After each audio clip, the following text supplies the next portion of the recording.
table. Our new episode for today is a very special recipe of KIKIAM. I know guys, a lot of you love KIKIAM, especially kapag tayo ay nasa campingan. Alright, kasi napakasarap ito na kinakain natin habang nagkukwentuhan. Alright guys, ito na. Here are the ingredients. For our ingredients, we will use 2 tablespoons of olive oil, 2 teaspoons of salt, 1 teaspoon of ground black pepper, 5 cloves of garlic, 4 teaspoons of sugar, 2 large egg whites, 500 grams of Basa fillet. You can use any other kind of fish fillet that you want. 1 medium size of white onion, half a cup of cornstarch, 1 cup of all-purpose flour, 200 grams of shrimp, and 100 grams of squid. Alright guys, and also we will use a blender or food processor. Or kung gusto nyo naman guys, pwede nyo na lang siyang i-mince sa inyong chopping board. Okay guys, we will put everything into our blender. I just hope na magkakasya lahat. Oopsie, may nahulog. Lagay natin.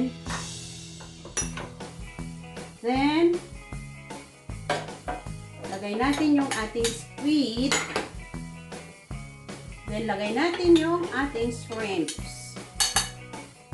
Then, lagay natin yung ating onion. On ating garlic. Salt. Sugar. Ground black pepper. Ang ating cornstarch.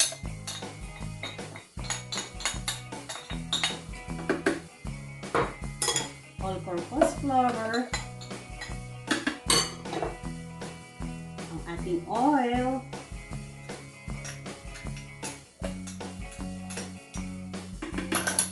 at saka yung ating egg whites. Okay! Takpan natin. Oopsie, tama ba? Tama. Okay.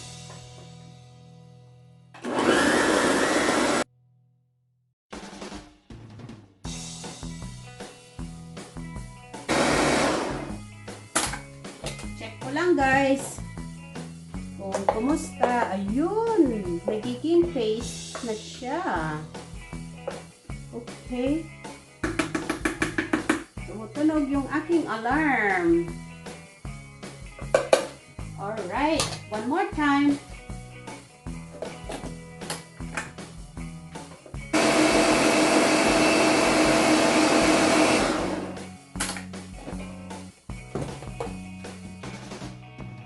Beautiful! Guys, napaka-powerful talaga ang Ninja na na blender. Napaka-powerful niya guys.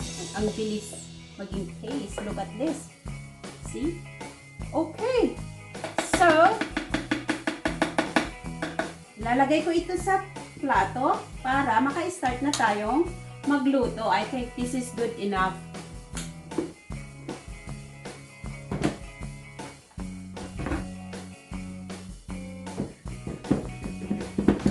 Tanggalin natin yung kanyang ngipin, mga ngipin. Ayun. Oh, look at this. Sarap ng ating KIKIAM.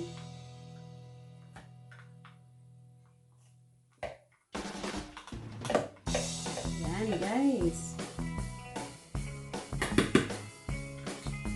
Alright. Alright guys, just to make sure na na-mix nating maigi yung ating ginawa na KIKIAM, I have to mix this like in one direction for about 5 minutes. Okay? Ganito guys, para mag-sticky talaga siya. Kailangan guys, in one direction lang, ha? Alright. So, pinawisan ako. Haha.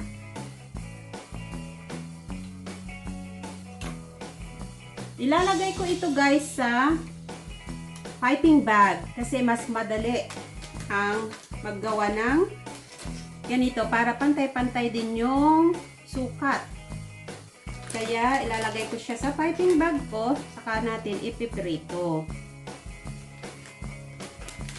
Pero pwede rin naman guys na tansyahin nyo lang sa inyong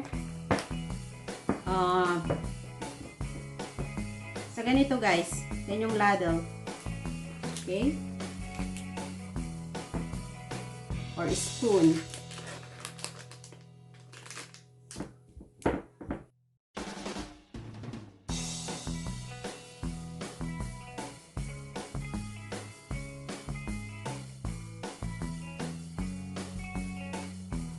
Okay, I think that's good.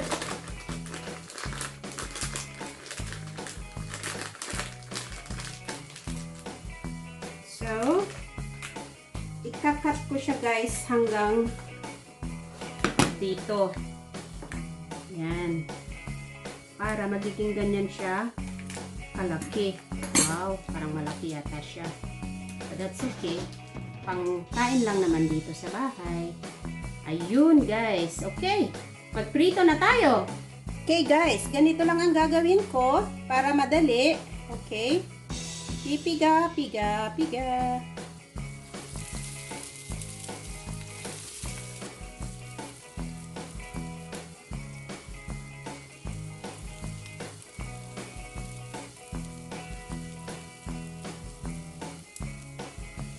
Ayan guys, bahala na kayo kung gaano kalalaki ang gusto nyo sa kikiam. Ang gusto ko kasi guys, medyo malalaki siya para sa ganon, I will slice them. Yun. Kaya gusto ko ng medyo malalaki para mai-slice ko sila. Yan. Isa pa.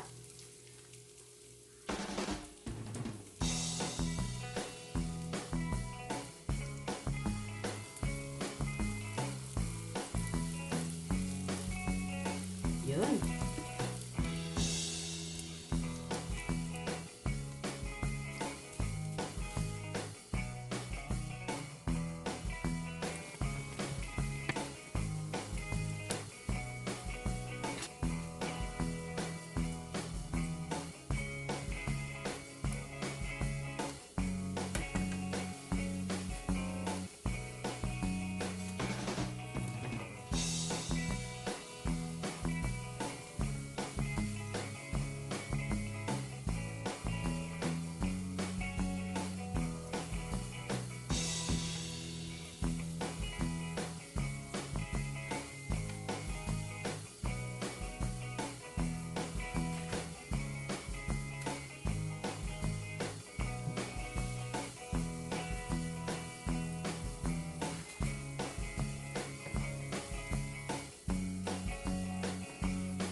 Okay guys, ito na yung ating niluto na kikiam. Siguro nagtataka kayo kasi bakit malalaki yung aking ginawa. Just because gustong-gusto ko lang siya na ini-slice. Kasi, ganito guys. Ni-slice ko kasi siya. Dahil pwede rin siyang panglagay sa pansit.